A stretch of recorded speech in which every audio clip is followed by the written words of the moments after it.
Bonjour, je m'appelle Mia Bella Braike, je suis née et j'ai grandi à Salt Lake City, dans l'Utah. J'ai grandi dans une petite famille, il n'y avait que mes parents, moi et mon frère. Nous avons grandi en plein cœur de Salt Lake City, dans une petite communauté qui s'appelle Sugar House. C'est à peu près la définition de mon enfance. Quand j'avais environ 10 ans, j'ai commencé à être malade tout le temps. Je suis donc allée à l'hôpital le 25 mai et pendant des mois avant cela, j'étais juste une enfant très malade. À un moment donné, on m'a diagnostiqué à tort la salmonelle. Puis à un autre moment, alors que j'avais l'air vraiment très malade, nous sommes allés au centre de soins d'urgence et ils ont dit que je devais avoir un quelconque virus. Les médecins n'ont jamais pu être précis. Et donc en mai, j'étais allongée sur le sol de notre salle de bain et je vomissais toutes les 3 minutes. Nous avons décidé de nous rendre à la clinique d'urgence. L'idée était que j'allais juste prendre quelques traitements liquides et rentrer chez moi, parce que j'avais surtout besoin de me réhydrater. Ce qui se passait était assez évident pour nous, c'est que j'avais un virus comme la grippe, comme on me le disait depuis des mois. Alors nous sommes dit, bien, d'accord, j'ai besoin de liquide. Je devrais aller mieux après ça, non? Alors, on y va. J'arrive là-bas et ils essaient de me faire passer une intraveineuse. Et ils m'ont piqué 9 fois, mais ils n'ont pas pu placer l'intraveineuse parce que j'étais tellement déshydratée. Et comme ils n'ont pas réussi, ils m'ont envoyé aux urgences à l'hôpital. Ils avaient une équipe pour les intraveineuses, c'est-à-dire qu'il y avait une équipe de personnes qui mettent des intraveineuses spécifiquement pour les personnes qui ont un corps plus délicat et compliqué à perfuser.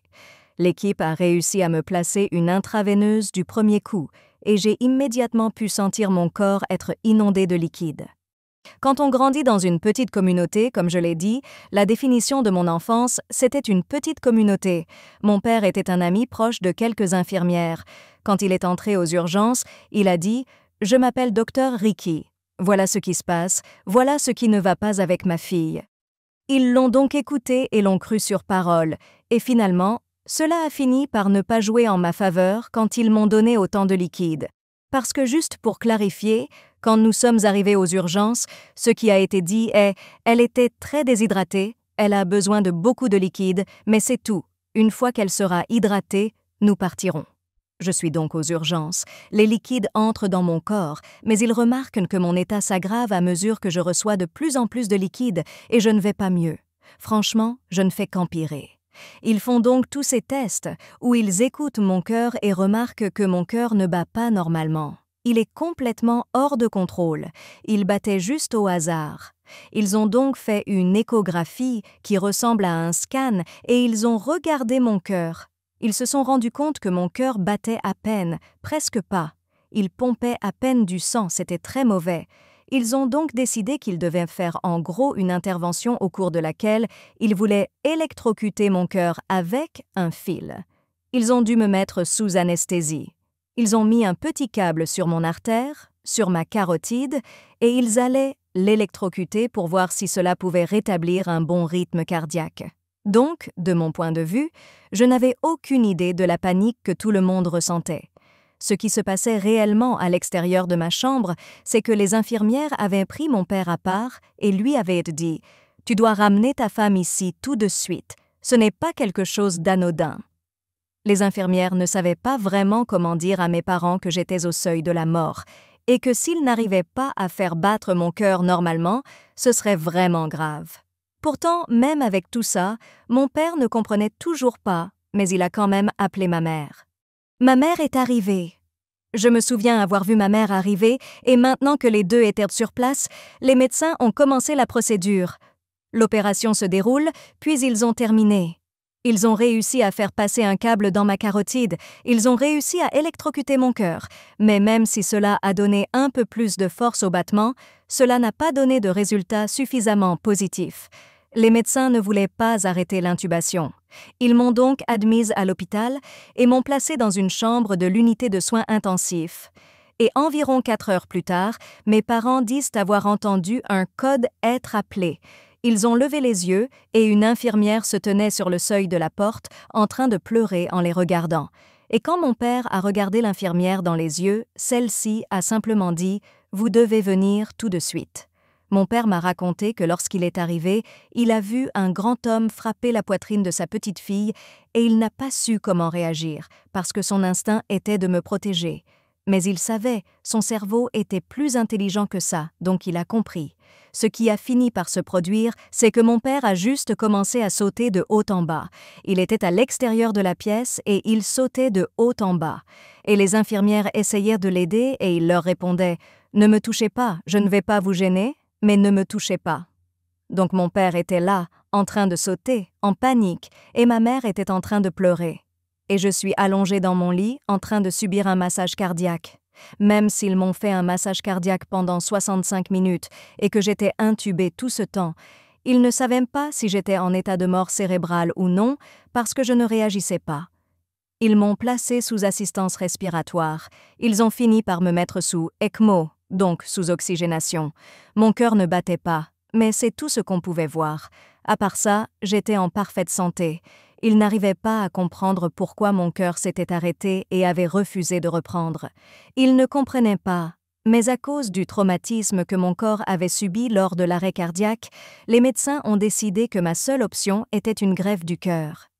Les médecins n'étaient pas certains que j'étais assez forte pour passer d'une machine à l'autre. En gros, ils disaient « Elle doit subir une greffe cardiaque d'ici la fin de cette semaine et demie, sinon nous devons la retirer du système de maintien de la vie. On peut essayer de la mettre sous une nouvelle assistance respiratoire, mais nous ne souhaitons pas essayer car nous savons que cela ne marchera pas et nous savons qu'elle n'est pas assez forte. » Tout d'abord, me placer en tête de liste n'a pas été une mince affaire en soi. Il y a eu un moment divin, au moment décisif où quelqu'un devait décider si j'étais en état de mort cérébrale et si je qualifiais pour être inscrite sur la liste des donneurs. Pour être inscrite sur la liste des donneurs d'organes de l'UNOS, vous devez être considéré comme un receveur viable et vous devez avoir de bonnes chances de réussir, de survivre et de prospérer après la greffe. Donc, si vous êtes une personne qui n'a pas de grandes chances de survie après une intervention chirurgicale, on ne vous inscrira même pas sur la liste, parce que franchement, ils ne veulent pas gaspiller d'organes.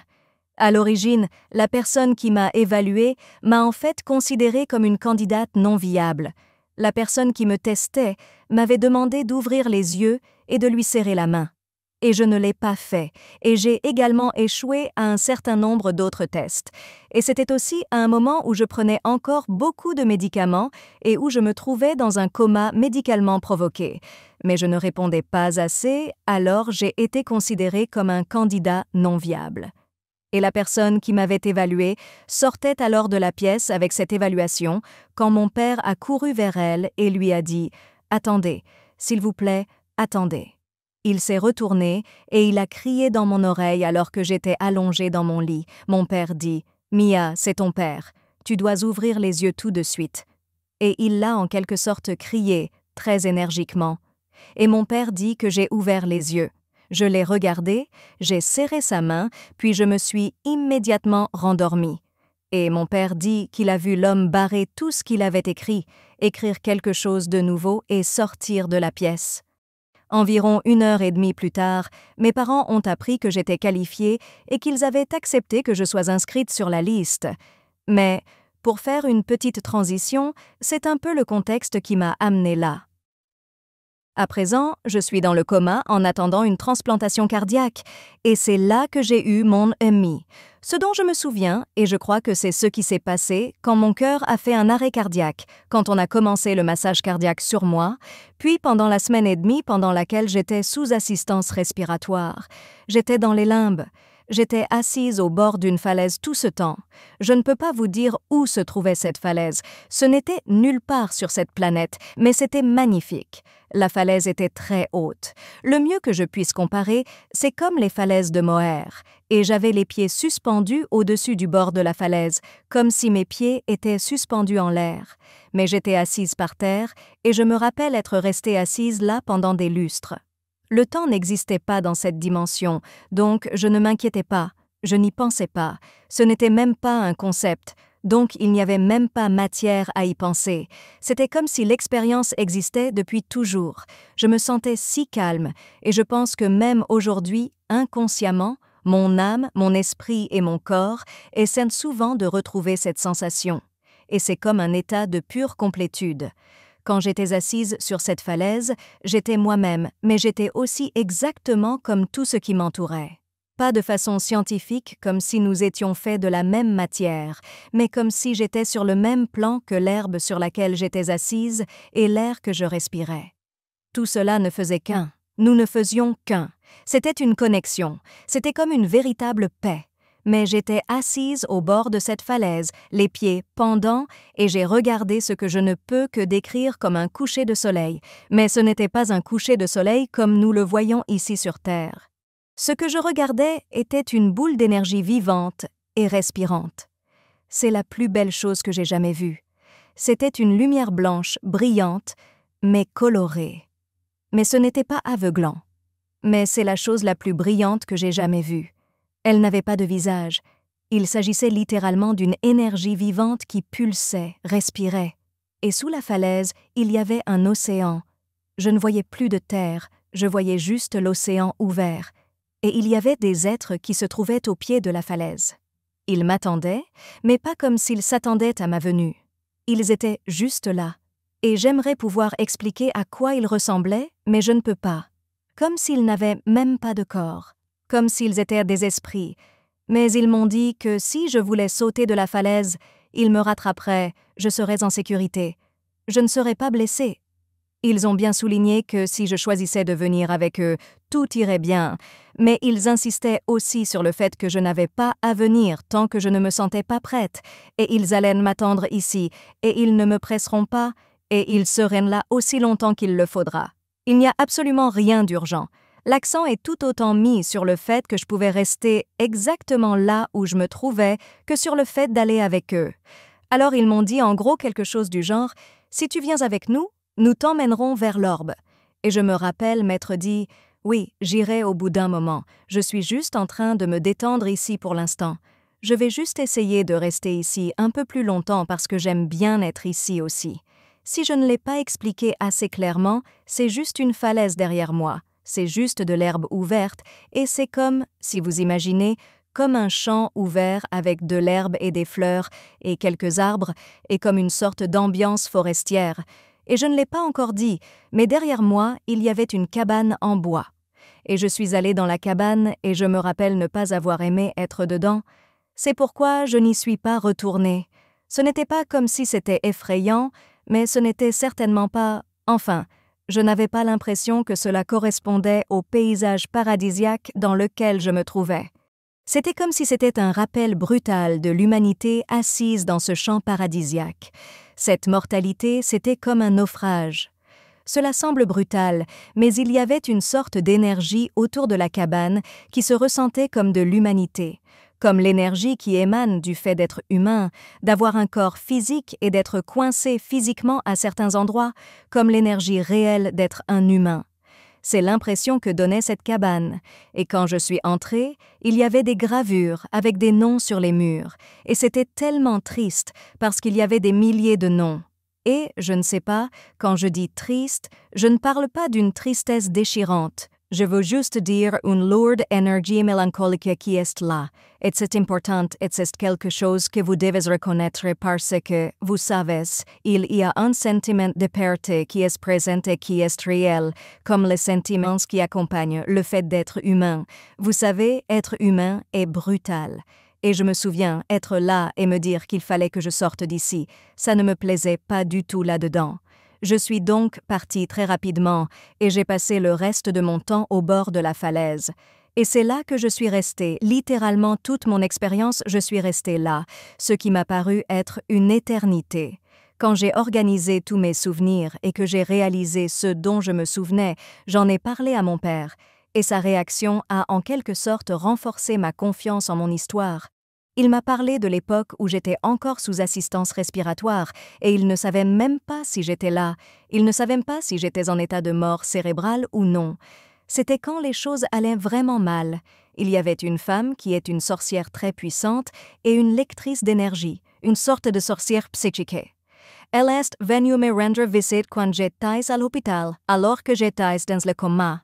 C'est une amie de mes parents. Elle s'est assise là et elle a tenu la plante de mes pieds. Et quand elle est repartie, elle a dit à mes parents que j'étais assise, que j'étais dans une autre dimension, que j'étais dans un autre plan dimensionnel où mon cerveau allait bien. Elle leur a dit « Elle est toujours là. Votre fille, comme vous la connaissez, est toujours là, mais elle est dans un autre domaine, elle est dans un autre monde. Elle traîne au bord d'un point d'eau et elle se sent vraiment calme, mais elle ne sait pas si elle veut rester ou partir. Et elle a besoin d'un peu de confiance, d'affirmation. Elle a besoin d'entendre que vous voulez qu'elle reste avec vous. » Ça a été pour moi, cette précision de sa part. C'est vraiment ce qui m'a fait me sentir si confiante dans mon histoire, dans mon expérience de mort imminente. Après que cette femme soit partie et ait dit ces choses à mes parents, vous savez, bien sûr, tout le temps qui s'est écoulé avant cela, ils étaient déjà à mon chevet et ne partaient pas. Mais ils ont vraiment intensifié les choses et ils se sont dit « Nous ne pouvons même pas commencer à envisager l'idée qu'elle n'aille pas bien. Il faut lui dire qu'elle va bien. » Ils ont donc commencé à vraiment insister là-dessus. Nous devons lui dire à quel point nous avons besoin d'elle. Nous devons lui dire qu'elle doit se battre. Et c'est tellement important. Je me rappelle avoir pensé que je ne savais pas vraiment, je ne savais pas si je voulais rester, je ne savais pas si je voulais y aller. J'aime avoir la possibilité de choisir, mais je vais plutôt attendre, et je m'en souviens exactement. Alors c'est en quelque sorte ça. C'est un peu comme ça que ça se termine. Je ne me souviens pas comment ça s'est terminé. Vous savez, il y a des gens qui racontent ce que c'est que d'être dans le coma. Et moi, j'en ai fait l'expérience, c'est certain. Je me rappelle avoir pensé à un moment donné que j'étais un bébé dans son berceau. Mon cerveau essayait de placer mon corps dans l'espace et de comprendre ce qui se passait. Il entendait tout ce qui m'entourait, mais n'arrivait pas à ouvrir les yeux. Je me rappelle littéralement m'être crié dessus pour ouvrir les yeux, mais je n'ai pas pu les ouvrir. Je me rappelle avoir pleuré, crié et avoir été tellement confuse et bouleversée. Et puis, j'ai enfin pu ouvrir les yeux et apprendre que j'avais subi une transplantation cardiaque et que ma vie était complètement différente et avait changé pour toujours. Ma transplantation cardiaque n'était vraiment que le début. Comme je l'ai dit, mes poumons ont collapsé 2 fois par la suite et mes reins ont lâché. J'ai dû réapprendre à marcher, à parler, à avaler, à boire des liquides, à manger. J'ai dû réapprendre à écrire. C'était vraiment difficile pour moi de comprendre comment ce qui m'est arrivé m'est arrivé. Pendant longtemps, j'ai eu cette attitude de « pourquoi moi ?» Et c'est quand j'ai commencé à me souvenir de mon ami que tout s'est bien passé. Je ne sais pas. J'aimerais pouvoir retourner m'asseoir là-bas, comme si je pouvais revenir en arrière et ressentir. Ressentir une fois de plus le sens de la vie. Cela semblait être le sens de la vie, et j'aimerais pouvoir y retourner, mais le mieux que je puisse faire, c'est vivre et essayer de vivre dans l'amour et l'acceptation. Et selon moi, c'est la seule façon de se rapprocher le plus possible de ce sentiment, parce que quand je vis dans l'amour, je regarde chaque expérience et chaque situation avec amour, et je regarde chaque personne avec amour, en essayant de comprendre tous les aspects de chaque situation de chaque personne. Et quand vous le faites vraiment, quand vous essayez d'être cette personne, je pense que vous commencez à voir des changements dans votre façon de vivre et de penser la vie.